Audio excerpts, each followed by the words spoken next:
plan de contingencia. El plan de contingencia es algo alternativo para poder salir de una crisis, ¿ya? En sí no es más que un instrumento de gestión para poder gobernar o administrar lo que es tecnología e información. En realidad, lo más importante de una empresa, además de los activos que se mantengan, en sí lo más importante es la información. Si hablamos de un desastre, en realidad un desastre natural, ese desastre a la final, si es tan grave, se perderá toda una sucursal. En sí ya no habrá ni siquiera personas o talento humano, pero la información que se puede recuperar estaría en la nube, ¿ya? Entonces, dentro de las etapas para poder hacer un plan de contingencia, se debe tener claramente el concepto general de un plan, ¿no? Entonces, de ahí determinar la vulnerabilidad, o sea, determinar los aspectos que pueden ser más vulnerables, y de ahí seleccionar los recursos alternativos, la parte alternativa que dije en caso de que suceda algún desastre o algún problema dentro del riesgo, obviamente. Hablamos en sí del riesgo. Entonces, dentro del riesgo, las cosas alternativas que se puedan hacer. La preparación detallada del plan.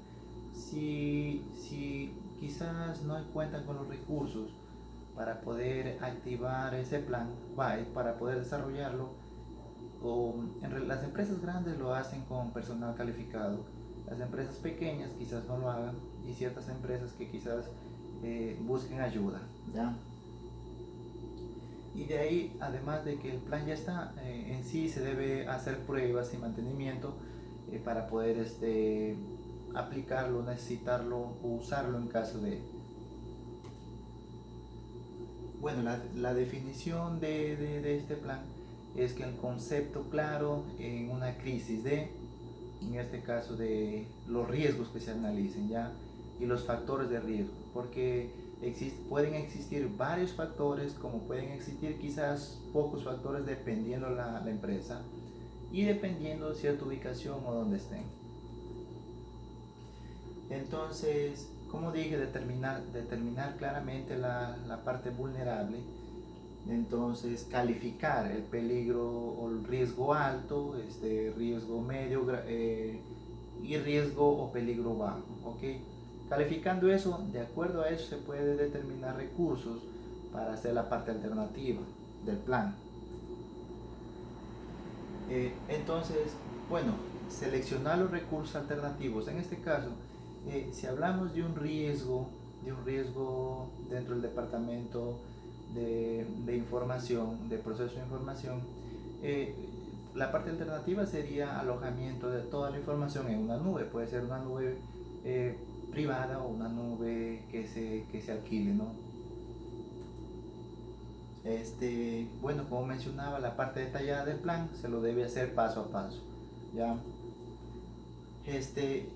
Una vez que ya esté el plan y ya se lo implemente, por así decirlo, después de haber analizado cada riesgo y el factor a la vez, factores de riesgo, hay que ponerle a prueba, y dependiendo de eso darle mantenimiento, porque no sirve de nada has hecho todo el proceso y dejarlo allí sin darle un mantenimiento o una prueba, o quizás podría decirse una vez al año hacer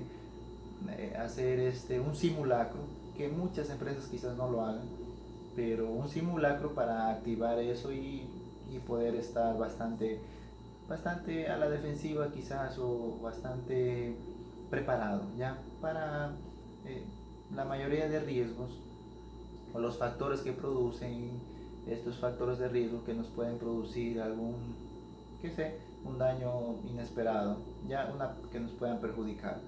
Ok, entonces ese sería el término, la finalización.